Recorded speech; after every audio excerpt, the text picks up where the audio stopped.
You're listening to Comic Reflections, episode 233. I'm your host, Nicholas Prom. And I'm awesome android, Jeff Barnhart.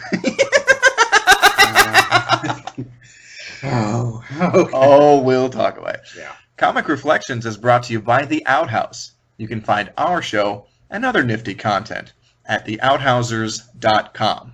And if you enjoy this program, won't you please take a moment to subscribe to us and rate and review us on iTunes or Stitcher. Okay. Yeah.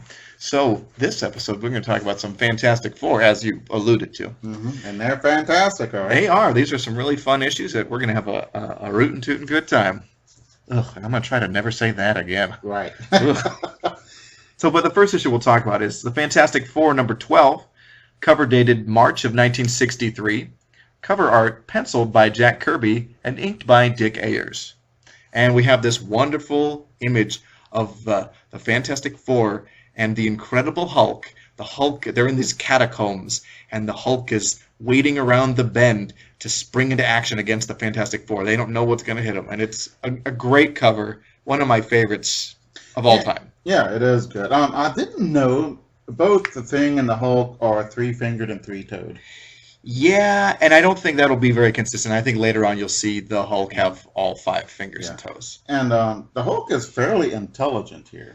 Yeah, early on, it was a while before he became the dumb Hulk that we typically remember. Yeah, he was fairly, I mean, not erudite, but still polysyllabic. Yep. But anyway, yes, the story is called The Incredible Hulk, written by Stan Lee, penciled by Jack Kirby, and inked by Dick Ayers. Now, it's important to note this issue. Remember, the Hulk's original run of the Incredible Hulk, the comic, ran only 6 issues. And it was canceled, and then, like, within a year, he became a backup feature in, I think, Tales to Astonish. First, he shared the book with Giant Man, and then Giant Man got kicked out of the book, and it was Hulk and Namor. Okay. And then when Tales to Astonish ended, I think the numbering continued as the Incredible Hulk, because Namor got his own book at that time, and then that became the Hulk's book. Yeah. So 5 issues of the Incredible Hulk have already been out, and the final issue will come out 3 weeks after this. But just for some historical context. Okay. But anyway, let's talk about this story. All right. Ben and Alicia are exiting a Beethoven concert. And Is Beethoven playing? No, no. He was dead. Yeah. I'm just kidding. Yeah. Alicia liked it. Ben says he's more of a New Orleans jazz guy. The music, not the team, whatever that is. Ugh, sports ball, gross. Yeah. Although it's Utah jazz, whatever. That's what I remember. And I don't know how I remember that. Yeah, when I think of Utah, I think jazz. No. Okay. Yeah. All right. So we see some soldiers around, and Thing gets jostled, and Thing jostles back, as only the Thing can jostle. Yes. And he picks up the guy who jostled him, and then here comes these soldiers, and they're fighting, and that's pretty cool. They have a cool bazooka, specially prepared bazooka. So yeah, these soldiers just spring on him. Why do they spring on him? They think he's the Hulk. Because the Hulk there's a national alert for him. Yeah. The bazooka has this shell that has all these coils that spin around, so it'll like hit the object that they're going after and wrap around him. It's really neat. Yeah.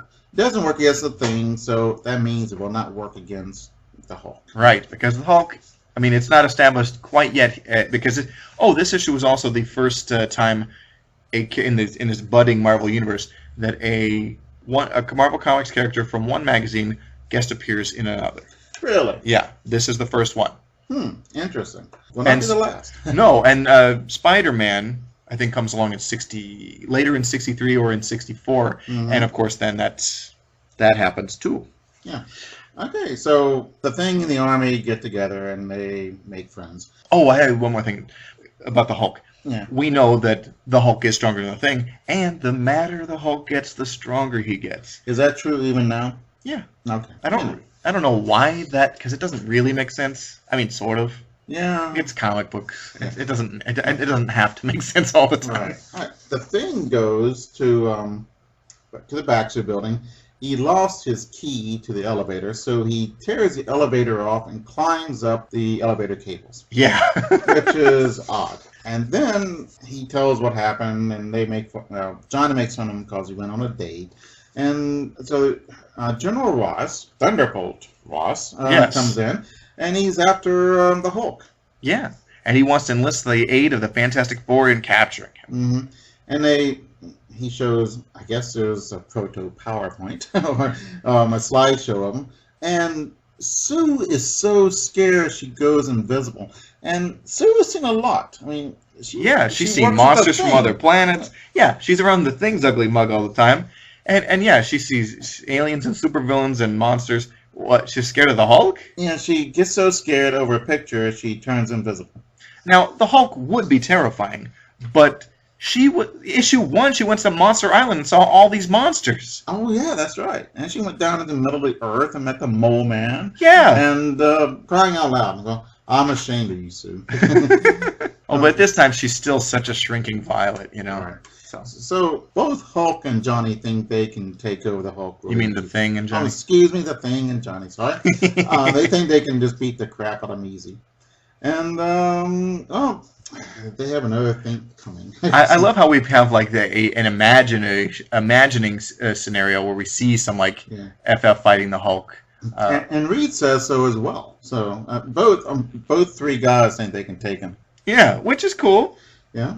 A little bit of bravado makes for interesting comic book reading. Yeah.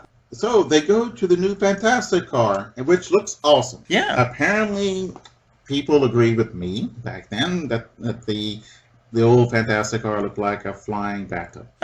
It does. I like it. I like the new Fantastic car as well. Yeah, I like it a lot better. It looks Kirby cool.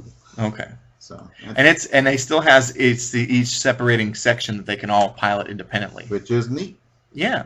All right, so they go to the base. The base is being apparently sabotaged by the Hulk, which is why General Ross is here and he's asking the Fantastic Four to come over. Yeah. So they meet Bruce Banner, who looks like he's 18 years old in here.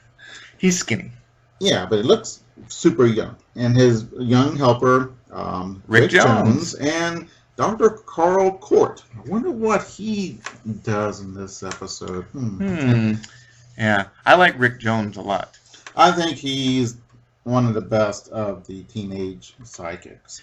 He probably is the best. He's the great sidekick of Marvel Comics. He's like because he hung out with the Hulk, he hung out with the Avengers, he hung out with Captain America, and then Captain Marvel also. Yeah, I'm trying to think any other Marvel. He's like a professional sidekick. Yeah, not a bad gig. Yeah. All right, so Carl Court.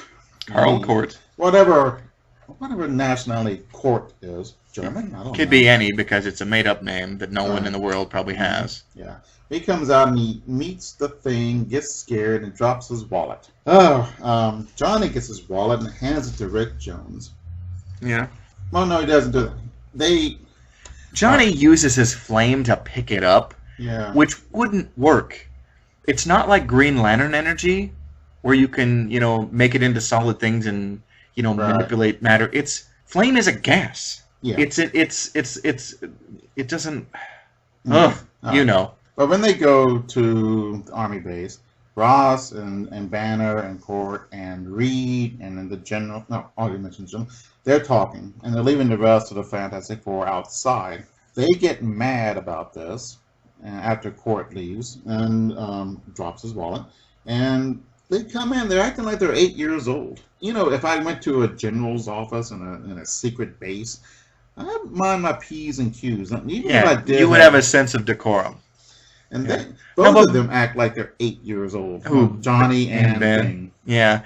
And the thing is, you were in the military, so you have that sense. You probably were in a general's office maybe at least once. No. I lied to a general. But that's cool. Yeah. I'm sure that's an interesting story. We ran off the road, and then we were talking, and then we were trying to get it out. Then the MPs came, and we made up the story about a yellow truck knocking us off. And actually, he was just goofing off, swerving, and he swerved into the ditch. Oh. And then here comes this Jeep with some stars on the flags, and it says, oh, God. It says, oh, it's not a general. Oh, it is a general. Oh, shit. And Oh. he can't talk, and that was it. Oh, that's about the highlight of my military career. Oh, okay. That and World War II. You weren't there. No, I feel old enough to be. You're not even old enough to have been in Nam. No, unless I was a teenage sidekick. You're about 10 years too young to have been in Vietnam, right? Yeah. Yeah. All right. So speaking of 10-year-olds, the Thing gets mad because he is left out of the store, out of the conference. So he takes a big batch of telephone books and rips them in half. And General Ross is really mad because he has a complete collection. And he says, "Oh, we'll pay for them," but That's weird that he was so that he coveted this big bound collection of phone books. yeah, they come free. You know? Yeah. So it's funny to look at analog world from a digital lens, you know. yeah, I remember that used to be a big deal, phone books, but now they're a nuisance you got to get rid of now. So. Yeah. I haven't used one in about 10 years, I don't think. I think, yeah. I mean, I use them to as doorstops, you know. Yeah. Mm-hmm. I wonder if within the next 10 years they will just disappear. Probably, maybe in the next 5. I don't know. I didn't get as many this year as I'd have in the past. There you go. See, they're disappearing. Mm-hmm. All right. So Johnny sees Rick, and he plays a trick on him with his flame. Says, "Aha, I fooled you. I didn't burn you after all." And he gives him the wallet and say, "Hey, find Court and give her back to him." They haven't looked in his wallet? No, they have not. Okay. So the thing is, Banner doesn't think it's the Hulk who's doing the damage. I don't know why he thinks so. Because he is the Hulk. I know. And so he knows he didn't do it, so he's got to find somebody else. But he's also trying to keep the fact that he is the Hulk a secret, which is a fun, layer to this plot. Yeah. And so Rick takes the wallet back to Court, and he says, "Hey, here's a commie subversive group card." Yeah. For crying out loud. How do we get our teenage sidekick to discover a hidden commie agent? Answer: let him find the agent's subversive commie group card in the agent's wallet that is oh so conveniently dropped, and let the sidekick be found talking to himself about the discovery so that the same agent can capture him. There's so many ways you could have. There's other solutions to this. I mean, I know why they had to do this. Rick has to be in trouble. They had to find a commie agent. Or they could have overheard a conversation, the guy talking to the radio, or noticing some kind of suspicious activity, or finding a copy of the latest Dissent magazine, or find him listening to NPR. Hey, now, I was listening to NPR on the way here. What do you I'm mean? Sorry. What do you mean about NPR? That's a joke. I know it's a joke, but are you implying that... No, I'm making a joke. It's considered pinkish, so by some by people on the far right. I mean, NPR is pretty centrist. No, it leans left, definitely. Okay. But anyway, I can think of better ways to do it. And it is so stupid for an agent to have a card in his wallet. It's beyond the realm of possibilities. Right, it's crazy because if you're a spy or an enemy agent, you're undercover. You've assumed this other identity. You're not going to have stuff like that. Yeah, he's not working at McDonald's. He's working on a secret base. Oh. Okay. At the McDonald Air Force Base. Yeah. So. All right, so the Thing gets on this rocket sled. Yeah, they said, "Hey, while you're here, we got this rocket sled." Oh, Reed fixes it up. They weren't able to get it working, but he used it he takes a few minutes and soups it up and gets it going, and they get the Thing to test it out because he can withstand all the G's and stuff. Yeah, the rocket sled is cool. It is cool. And he goes at the 50 G's, and the army men watching it are just like, shouldn't he be flattened? And so I can see him laughing, and he seems to be whistling. Yeah. Unfortunately, it was sabotaged. It's on rails, and the rails are twisty. Yeah. Well, they're twisted by the saboteur, the wrecker. Or the Hulk. We don't know yet. So, well, okay. So, he's saved by Johnny and Reed. That's pretty cool. So now the Thing is angry at the saboteur. And Bruce finds a note from the wrecker that Rick Jones is a prisoner, and you have to drive the Fantastic Four from this area where the base is. so the record can continue. Which is an odd thing for the smart thing to do is just lay low. Hey, I'm not gonna lie low, and not do anything, and then the Fantastic Four can't stay there forever, and then they'll leave. Right. Yeah, so here he is. The agent is making Hulk mad. Not a good idea. No.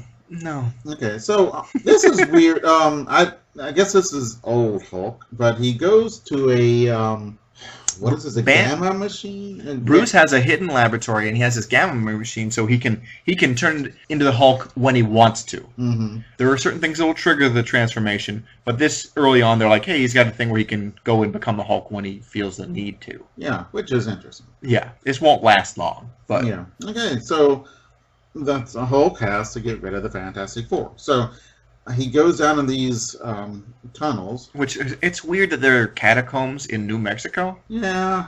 I don't know, were they built by the agent? I don't know. There's a lot of questions. Right. A lot of unanswered questions. Yeah. And the Thing knew there was tunnels. He had a hunch. How did he know? He must have read the script. Yeah, indeed. So the Hulk ambushes him, and it's not as fantastic great meeting as I wanted. I was kind of underwhelmed. Well, they're fighting in close quarters too, mm-hmm. So that's a thing. But yeah, it's a bit underwhelming. Yeah. Don't worry, they'll fight again. Right. So it's a cool fight. The Hulk's out and he beats the crap out of everybody. Yeah. And so Johnny and Reed and the Thing cannot defeat him. So that's pretty cool. Yeah. But all of a sudden, the Hulk is zapped by a laser beam. Oh. And they find out that it's a robot, which is another cool Kirby creation. Yeah. Its face looks like it's kind of like a steam shovel. Yeah. Which I like. Mm-hmm. It's a cool Kirby robot. Yeah. And then we find Court. He's got a big gun, atomic-powered weapon. So the Thing destroys the robot. Of course. Of course. Yeah. Sue disarms Court, which is cool. And the Thing is about to take Court apart because he's really angry about this. Right. So they figured out that Court is a saboteur. And it wasn't the Hulk after all. Yeah. The Hulk wakes up. He's kind of worn out. So he jumps away. Yeah. And it's pretty cool. Reed seems to think that Banner is actually the Hulk. And, yeah, he kind of has a suspicion. And but Banner knows this. They kind of have this knowing kind of exchange, but they don't overtly state it. And you kind of know that Reed and Banner are cool. Reed's going to keep the secret. Mm-hmm. Yeah, it is. They're given an honor guard, and they said no civilians have ever been given an honor guard, which I seem to doubt. Honor guards are given for everything. But yeah, I mean, it's still a nice gesture. Sure. The Fantastic Four did a good job. Stan Lee, to his own admission, was an imbecile when it came to science. Mm-hmm. Or, that's not the word he used, but it's another synonym for that. Right. But he was in the Army. Right. Things like this, he should be able to remember what you do and don't do. Mm-hmm. Yeah. Although I feel like certain military procedures and protocols are fairly faithful in Marvel Comics. Right. Yeah, the representation kind of rings sort of true. Yeah. But, yeah. Interesting, but the Hulk talks like the Thing. Uses contractions. Uh-huh. This ain't the last time I'll see those, I bet. Yeah. So, that's kind of interesting. Yeah, and we'll go through and do the Hulks at some point, and we'll definitely be able to see the changes that he goes through over time. There's a lot of them. Mm-hmm. So, but anyway, the next issue we're going to talk about is the Fantastic Four number 13, cover dated April 1963, with cover art penciled by Jack Kirby, inked by Don Heck, and with some alterations done by Al Hartley. I'm not a huge fan of the cover because the issue is so good. The cover doesn't do it justice. I mean, it's an okay cover, but it's not as great as the story that follows. Right. This cover is very science fiction-y. It's we see the Fantastic Four on the moon looking up at Earth. But yeah, it's kind of understated to how great this issue is, which we will get into a couple of very important first appearances in this issue as well. Mm-hmm. So the story is called The Fantastic Four versus the Red Ghost and His Indescribable Super Apes. Yeah. Oh, Which is not one of the greatest. best titles ever. Yeah, and the worst. But yeah, Yeah. oh, yeah. The story itself was written by Stan Lee, penciled by Jack Kirby, and inked by Dick Ayers. Hmm. One thing I want to make note of that's present here in this story and in the previous one, and we'll see a lot, is Johnny flamed on a lot of the time for no reason, Yeah. just so they can show him flamed on. Like when they're just standing around, when there's no call to action, Yeah. he's like he Watching wouldn't. TV. Yeah, he wouldn't be on fire. You just Yeah. walk into a no. It's you turn on the flame when you're gonna go fly or go fight a supervillain or something. Yeah, a flame is hot, and makes and I'm sure there's some kind of gas given it. Well, Nothing and else carbon monoxide. Right. There must be some. Yeah, you're right. There's got to be some fumes or emanation, but also it's got to expend an enormous amount of energy to flame on and keep it going. Like, why would you just be flamed on unless you needed to use your powers? Right. Man, just think about the air conditioning too. Right. Yeah.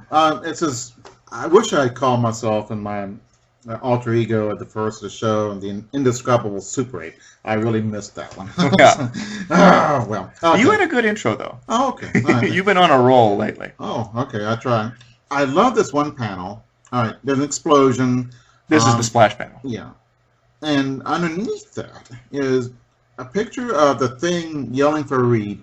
And it's hard to show emotion on the Thing, but he's showing concern and and it's really well done. I'm just this little thing. That's what makes Kirby so great. Is Yeah. the little things and the big things and everything in between. But I love that. It's really hard because the Thing doesn't have much facial expression, and so to do that, It's really hard nice. because he's a monster.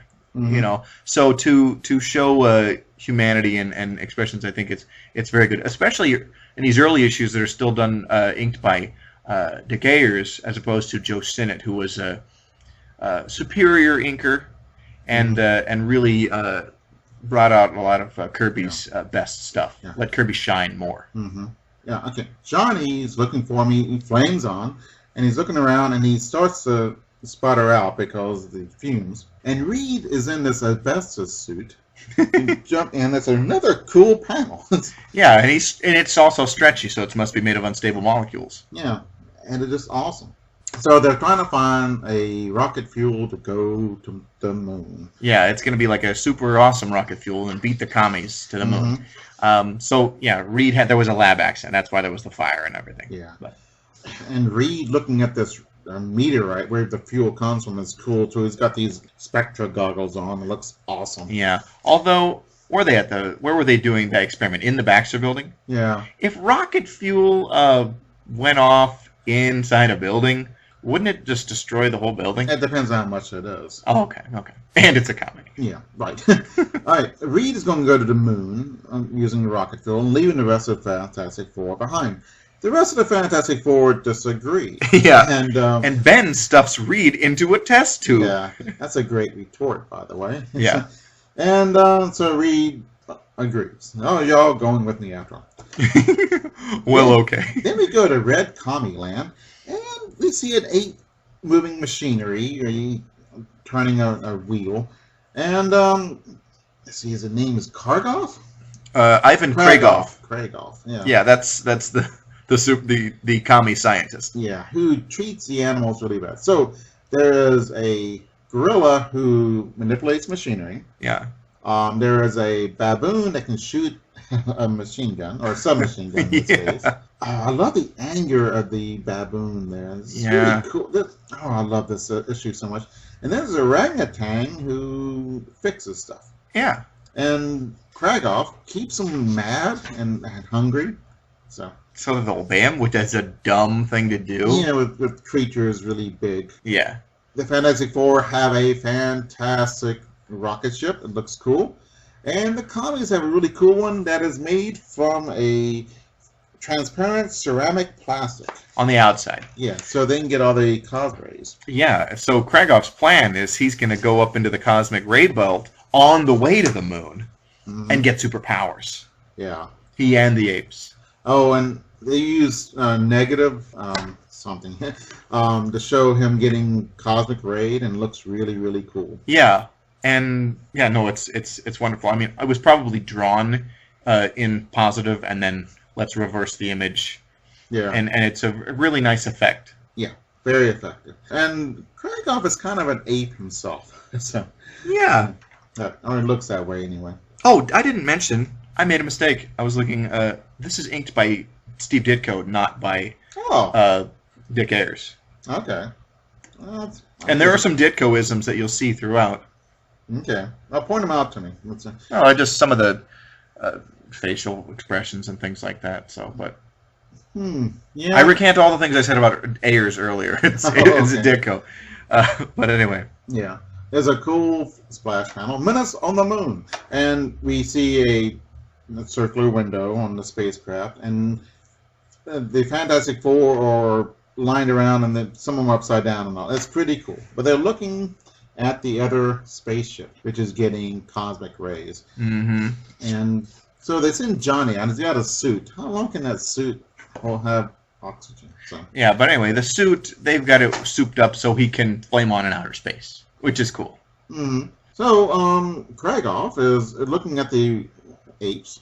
I almost called them monkeys, and that is incorrect. Yeah. And he's wondering what happened to them. They look the same, so he's disappointed. Let's see, is that the right? That's the gorilla. Yep, the gorilla. Now the gorilla now has super strength. Yeah, and he picks up this machinery, and it's really cool. So, and Krakoff picks up they see Johnny. That's what's making the gorilla mad. Yeah. So Krakoff picks up a machine gun, and it turns out it's the baboon. Which now has shape-changing powers. Yeah. And then we quickly learn that the orangutan has magnetic powers as well. Or some kind of, it's magnetized, yeah. Yeah. Is it revealed just yet what Krakoff's power is? No. Oh, okay. All right, so Johnny makes it back finally. He's about dead. So they land, and it's near one of those famous lunar cities you hear so much about. Oh. All right, so they go searching. I love it when Reed elongates himself so he can see around, and it looks really cool. Yeah. Kind of Plastic Man-y, but in a good way. Yeah, Reed is like a reserved Plastic Man, because Plas would turn into goofy things, turn into other objects, and you don't see Reed really do that very much. His stretching is used to the most practical and not necessarily flashy or cartoony effect, generally. He has shown off a couple of times, not often. Yeah, and we'll see those showing off times fewer and fewer as time goes by, as the character's more refined and developed. And I've never heard Reed tell a joke. No. That's for Ben and Johnny. Yeah, and Plastic Man, because you're comparing him, he's like yucking it up, wisecracking, like he's... Yeah. All right, so Johnny flies off. Reed picks up Sue and looks around. That leaves the Thing around. He's kind of checked off. Yeah. So he's walking around, and then he kicks a rock, and the rock turns out to be the baboon. Oh, one thing. They realize on the blue area of the moon, in this lost city, there's atmosphere and oxygen. That's important. Yeah, it is. So, although, they'll have to wear spacesuits, and it'll be hard to see them. So yeah, that's another good reason. Mm-hmm. So anyway. Yeah. So Krakoff appears. So the Thing takes a wallop at him, and he goes through them. So Krakoff can become intangible. Right, at will. Which is a good superpower. Not bad at all. Yeah. Hence, Red Ghost. Yeah, Red because he's a commie, Ghost because he can walk through walls like a wraith. Yeah. All right, and all of a sudden, all the apes are taken up, and we see the Watcher. Yay! Yeah, and this is the first appearance of the Watcher. Yeah. And I love the Watcher. It's a great concept. It's one of the most classic things of Marvel Comics. Yeah, it's very interesting. Yeah, it is cool. It is very Marvel sophisticated thing. Yeah, so. And I think it would actually be kind of a long time before he appeared in a Marvel book outside of the Fantastic Four. Yeah, it'd be interesting with him appearing in Spider-Man.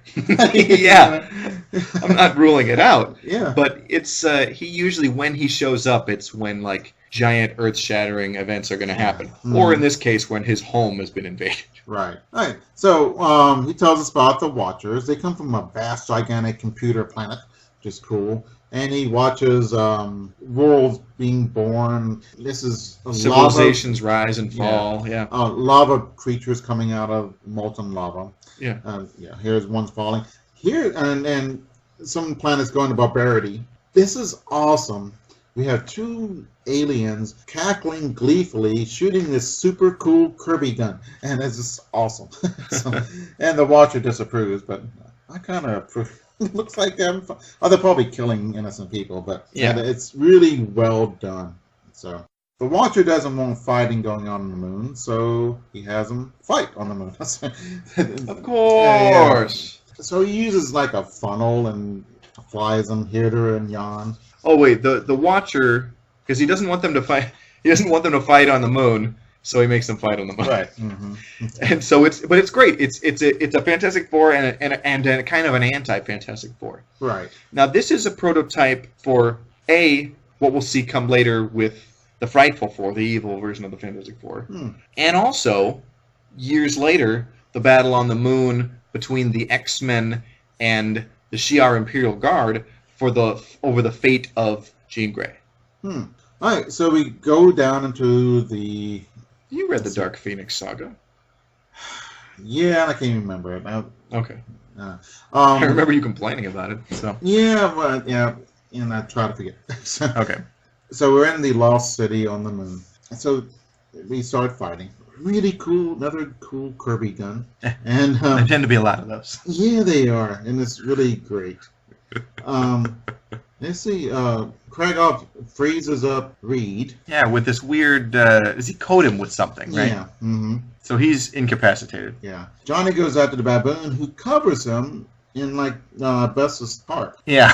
The gorilla fights a thing, and the gorilla's stronger than the thing. I love the scene where the gorilla stomps, and it makes the floor or the ground pop up and burst. And the thing is stuck up, hanging in the air. Yeah, it's really cool. Sue is taken by the orangutan. Yeah, and he cannot move because he's magnetic and he's magnetized, and he's attracted to her. All right, they get on this cool moon buggy, which is awesome. Yeah. Okay. I'm saying this a lot because it's true. Everything here is really cool and well done. So they fix. So the remaining three Fantastic Four get themselves situated. They save Reed, who's about to asphyxiate. They make this living jet engine with Johnny as the engine, and they have a cylinder around it. Yeah, so and then it just flies them quickly to where they want to go. That is mind-numbingly cool. I read this as a kid, and when you read stuff that you liked as a kid or watch it, it goes beyond criticism. Yeah. And this is one of my favorites from back then, and I still love it. This is one of my favorite issues of the Fantastic Four. It's really fun. You know, I remember also when this story was adapted into an episode of the Hanna-Barbera Fantastic Four cartoon. And I remember just loving the Red Ghost. I thought he was a major villain for a long time, which is not the case. Too bad. But he is a recurring villain. But he's... Is he? Okay. Yeah. All right. The Red Ghost, speaking of, he leaves Sue in this room separated from the apes. And Sue is with all the food, so that makes the apes angry, which is Kragoff's modus operandi, making his apes angry. He disappears through the wall, which is cool. So, I think Kragoff looks like a homeless Martin Landau. Ooh, yeah. Yeah. With a skullet. Yeah, right. All right. Sue rescues or frees the apes. They eat, and they're happy. Kragoff is trying to ambush Ben and Johnny. And I think Sue saves them. Yeah. How does she do it? There's some kind of beam, and he shoots it. It does not work against somebody invisible. Okay, how convenient. Yeah, anything below the visible spectrum of light. Yay! Oh, well, since she's bending light, that to become invisible, that makes sense. Yeah. I mean, that's the science of how things become invisible. Right. So. Yeah. All-powerful disintegrator ray. Say that 5 times fast, but it's I guess it doesn't disintegrate well. So the disintegrator ray is disintegrated, but Johnny Kragoff escapes and goes to the Watcher's lair, And he's going, I'm going to get all these secrets. And this is another cool thing in here, too, that he gets in there, he doesn't understand. It's just beyond his comprehension. He does... Oh, in the Watcher's house? Yeah, because it is mind-blowing. Right. And, it's like somebody from 1812 come to my house today. He wouldn't know how to function anything. He wouldn't know how to cook. He wouldn't know how to use a water. Everything would be a mystery. And this is far beyond that. Although, I think Reed uses Galactus' stuff all the time, though. And you think Galactus... Because Reed has gone in Galactus' pad and used the scientific discoveries there. Yeah, but Reed is the greatest scientific mind there is. Yeah, but it still should be the same way. Yes. But but how else is he going to save everything? Right. So the Watcher says, "Hey, I am not amused." So he sends them to primordial planets and to volcano planets. And then you're not worth my time, so he just kicks them out. And Reed zaps them with. But they find a bunch of stuff at the Lunar City. Yeah. So Reed zaps them with some kind of ray that he found. The red ghost. Yeah. That's important. All right, so Kragoff escapes, and he goes and gets his apes, and the apes turn against him and fight. And Waka. Fantastic Four leaves, and everybody's happy except for Kragoff. Yeah, so what is this conversation that Reed and the FF have with the Watcher before they leave? Because this is important. It's setting up stuff for the future. He's telling him that no matter what happens in the future, you will not be alone, and but we must be ever aloof, ever apart from other races. He's talking about the Watchers. Yeah. Mm-hmm. Yeah. And because they have a code of non-interference. Right. Yeah. So I'm not sure. So I kind of know about the Watchers, so I even just went past that. So yeah, but it's worth noting. Yeah. But what an awesome issue. Yeah. No, it's a lot of fun. This is one of the reasons Fantastic Four is so popular. The next issue we're going to talk about, Fantastic Four number 14, cover dated May of 1963, with cover art penciled by Jack Kirby and inked by Steve Ditko. And the story in this issue, is called The Merciless Puppet Master, written by Stan Lee, penciled by Jack Kirby, and inked by Dick Ayers. Alright, the Fantastic Four is returning from the moon, and a huge crowd meets them, which is the way things should be. Yeah, and I do like how this is picking up directly after what happened in the next issue. It's not a two-part story, but it's, they were on the moon, now they're coming back. Good. Yep. And so they get out, and Reed is almost torn apart by teeny boppers. Which is, weird. Yeah, you would think it would be Johnny.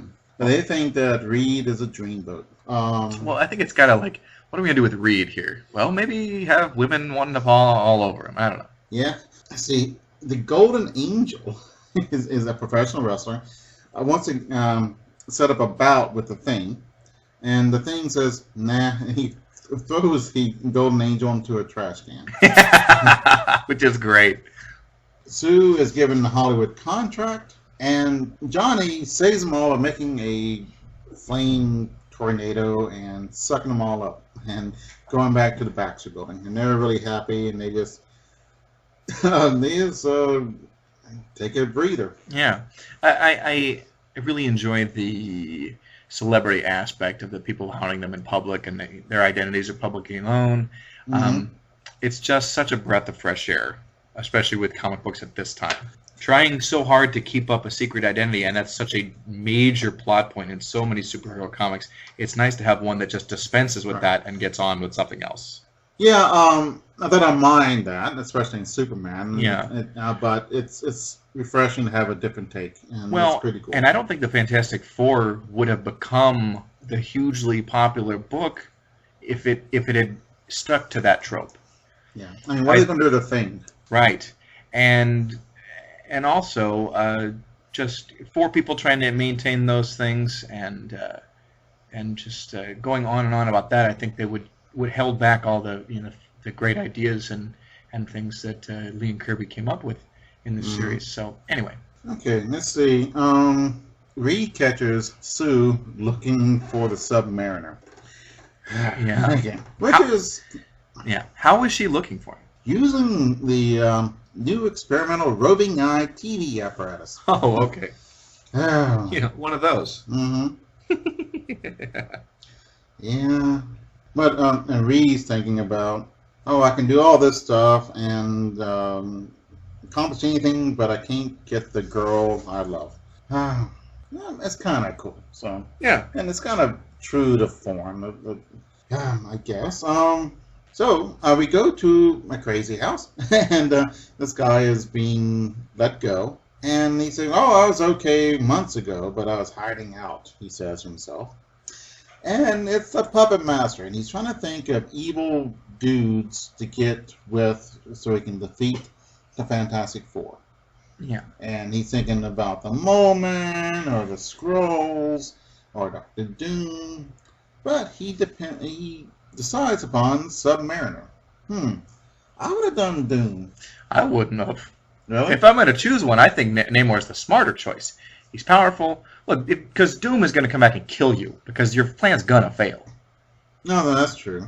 But he doesn't think that. I know, but work. But I mean, the Mole Man he could probably contend with. The Skrulls, are there any on? Well, there's the ones that are cows, but he doesn't know that. Yeah. But Doom, no, I wouldn't mess with him. Yeah. Okay. I mean, it's not smart to mess with Namor either. Yeah. But you know, you can move to Kansas and you'll be safe. yeah, you know, very good. All right. So he tells Namor to call Sue, and telepathically, and it works. So Sue goes there, and they get into a bubble, and he takes her down to her sea fortress. And the rest of the three, the Fantastic Four. We've established that the Puppet Master has used the radioactive clay to send Namor to do all this. Right. Okay. Right. Sorry, maybe we haven't, but now we have. Okay. What else does the Puppet Master do? Well, I just want to mention it. Right. So they notice that Sue is missing, and they see Submariner, and Submariner tells them to come down and meet him. He just sends a projection. Yeah. And the Thing doesn't understand about projections, tries to destroy him with this huge piece of metal, but it doesn't work. Right. Yeah. Is it that he doesn't understand, or it was so convincing he thought he was really He is there? convinced. Okay. So they use the new Fantastic car, and it looks cool. Yeah. I love how the Puppet Master has gotten a one-man sub from who knows where. Right. It says Navy surplus, but really? Like, but anyway, whatever. Yeah, and how could he afford that? Yeah, that was my real thing. It's like, what? How? Well, maybe he forced using his puppet powers and Them to give it to them? Yeah. That's possible, but yeah, okay. All right. So the Thing, before they go, the Thing says, I got something to do. So he goes and he lands in the parking lot, and the guy in the parking lot attendant charges him double, which doesn't make sense because he's just flying in there. He's not taking up more space than anybody else. Right. But he's using, or he's a big shot superhero. He can afford double price. Well, and also maybe the danger, the risk of, attack or whatever that's is true, present. too. But also, double price on pay to park isn't going to make a dent in, whatever. Yeah, what is it? $2. But actually, it's a big wad of change. Well, it is 1963 after Yeah, all. it'll only be a couple bucks, but it looks like $5 there. So he goes to Alicia, and he brings her along, which is odd. Yeah. So he gets mad at the parking attendant because the parking attendant is supposed to drive the vehicles off the lot. Yeah. So I guess it's kind of like valet parking. Yeah. So the Thing says, "Oh, I'll get it," and he takes each car and puts it on top of each other. So there's a stack of about 5 cars, and it's pretty cool. And he was kind of angry about it, but he did put them back where they were. So Right. Which is cool. So, but it's weird in bringing Alicia. So Yeah, but anyway, the Fantastic Four, or the remaining 4 of the 3 of the 4, and Alicia go down to Atlantis or whatever to meet up with Namor, and they're attacked. yeah, by porcupine fish, undersea porcupine. Man, there's more fish in here than Aquaman. And Oh, yeah, I don't know about that. yeah, We'll do Aquaman one of these days, and and then boy, there's some fish that are totally made up in that. yeah, and they get captured by a giant clam. Oh man! So they find a submariner, and submariner has Sue in a glass sphere with a huge octopus trying to squeeze and get her. What a revolting development. Indeed. So Johnny gets mad, flames on, and luckily for Submariner, he has a flame eater, which I had never heard of before. Because it's made up. Yeah. Yeah. And it works.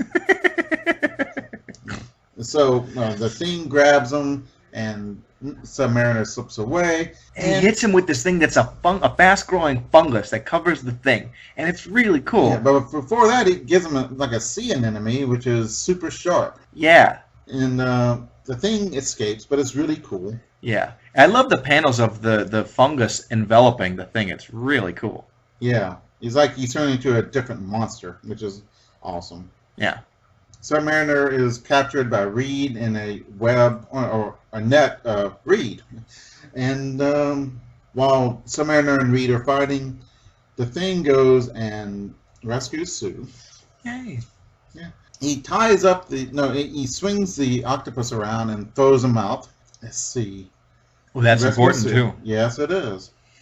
So we see a lot of monologuing by the Puppet Master. Yeah. And Puppet Master orders him to destroy the Fantastic Four. He's got this beam that'll kill them all. right. But he hesitates. He's like, I don't want to do this. Right. He doesn't know what's come over him. Mm-hmm. But then he activates the fumes, and anyway, beyond he doesn't want to, but he does anyway. Yeah. But luckily, Reed has flexogen packets, which they put on their face. Yeah, so they won't be suffocated and stuff. Mm-hmm. That's right. I was thinking it was a beam. It's a gas. Yeah. Well, it looks like it'd be a beam. But anyway, so Namor has kind of come to his senses, right? Yeah, but the octopus is going after Puppet Master. In the mini sub. Yeah. So Puppet Master thinks, quick, I'll carve an octopus and control But it. it's not quick enough. Well, and he realizes he can't control things that aren't people. Yeah, a creature that is almost mindless. Yeah. Yeah, that's what it is. Could he do a dog then? Yeah, I think so. Well, it's like I remember he made that like flying rocket horse in the first time that he showed up. Oh yeah, that's inanimate. That's not even got a brain at all. Yeah. So it's the limits of the power are just to serve the plot. Maybe he made a copy of a rocket horse, or something. Or wait a minute. A rocket. Or maybe he invented that, so that's okay. I don't know. He's not making a copy of a rocket horse. He made a rocket horse. Right, out of nothing. Yeah. But since this is, I don't know, it's weird. Mm-hmm. Namor wakes up and he says, "What are you doing in my pad? And Man. What's going on?" So he sends them on. So it ends happily. They escape. He's happy that he's not under control of the Puppet Master. So, and that's it. Oh, not a bad issue. Not as great as the one before, but Right. it's pretty cool. Yeah, it's good. I mean, hey, Submariner, I like him a lot. Mm-hmm. But it's just an okay issue. It's pretty good. So the last one we'll talk about for this episode is the Fantastic Four number 15, cover dated June of 1963. The cover art penciled by Jack Kirby and inked by Dick Ayers. And this is a good cover. Yeah. So the story is called The Fantastic Four Battled the Mad Thinker and His Awesome Android. Yep. Okay. Written by Stan Lee, penciled by Jack Kirby, and inked by Dick Ayers.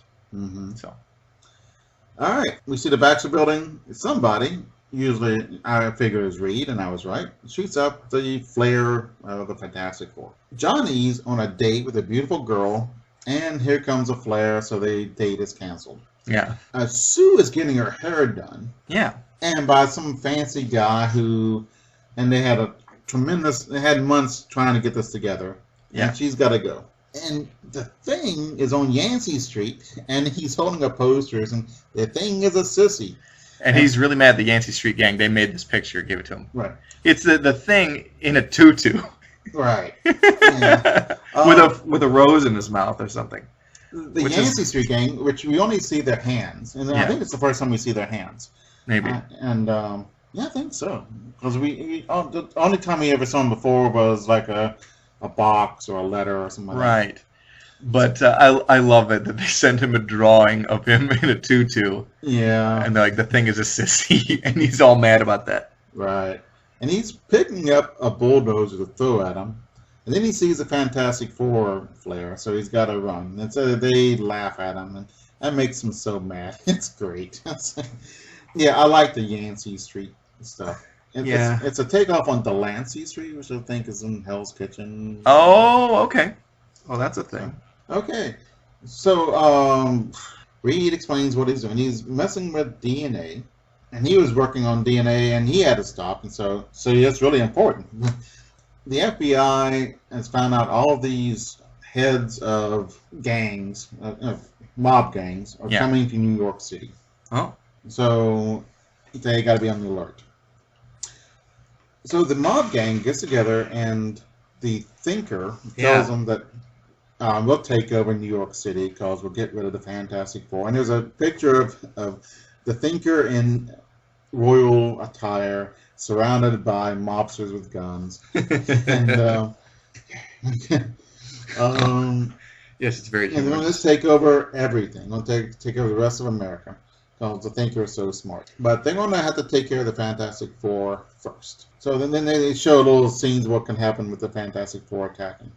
Because the other gang leader said, well, what happens if Sue ties you up or the Thing gets after you and all that. So the Thinker sends a invitation to each of them to leave the city. And it's pretty well done. And he does it by the minute. One of the guys said, I'm out of here. I'm leaving. So he leaves and he gets captured in about a minute and a half. And the Thinker knew that would happen. Right. Because he's got every eventuality thought out and figured out. Mm-hmm. Yeah. And so that convinces the other mob guys to throw in with the Mad Thinker. Mm-hmm. Yeah. So, let's see. So, all right. Johnny is going to help his cousin with his circus, which is having a bad time. Reed is going to help these scientists do something important. The Thing is going to do professional wrestling. And Sue is going to go to Hollywood, which was done last issue. They were talking about, except for Reed didn't get an offer to work or whatever this time. Yeah. So they decided to take a break and let's go home. And so let's go to these places. And everyone's tired of it. Although they just got together to watch out for all these mob bosses. They say, "Oh, we're not that far away, so it should be okay." Yeah. So the Thinker takes over the Baxter Building.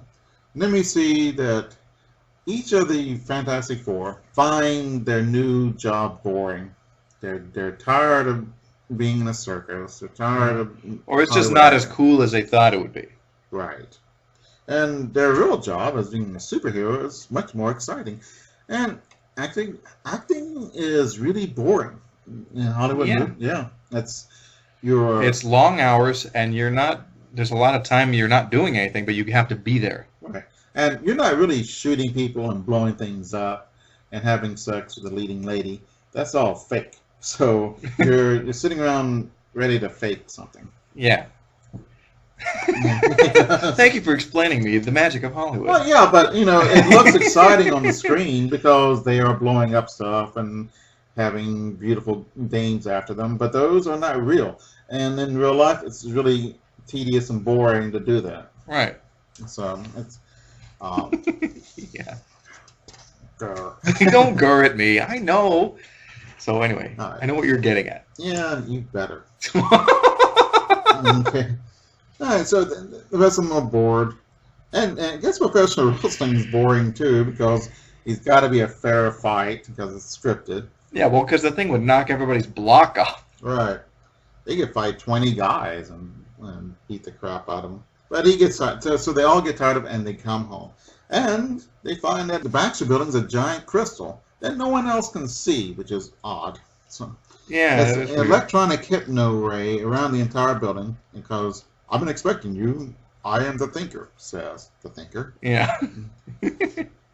So they... I love it. Anyone who does a projection of just their face, cool. I'm amused by that. Yeah, I am too. Very Orwellian. Yeah, very good.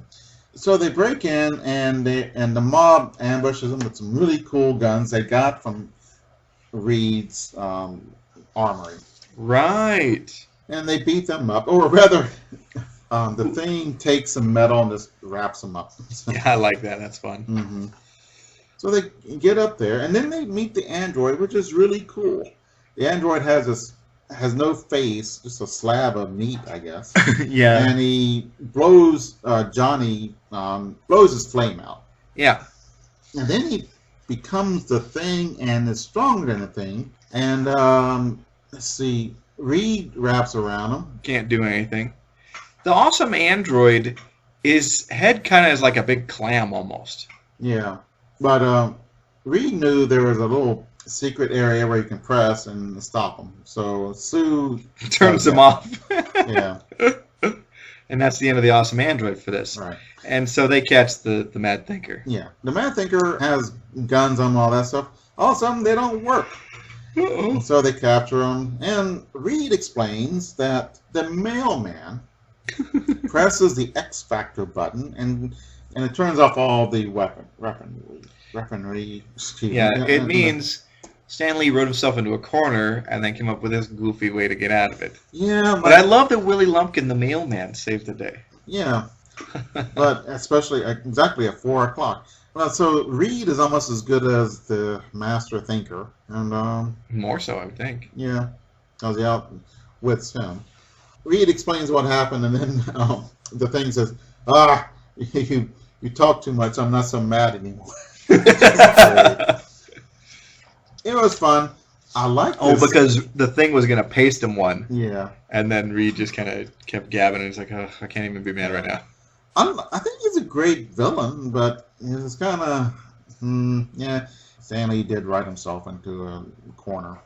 Yeah. And it wraps up kind of neatly, but, whatever. The Mad Thinker and the Awesome Android, I like them. This story was just okay. Right. They will be back. Mm-hmm. Cool little pinup page. Yeah. And Sue is in a chair with her legs crossed, and the Thing is Kind of crouched. Yeah. which is kind of odd. I don't Well, know. they want to get Everybody all in the there. figures into the panel there. Yeah, that is cool. Well done. Yeah. And it's a good time. Yeah. Comic Reflections is recorded in Portland, Oregon, and produced by Sean Roof. And we'll see you next time on the Funny Pages.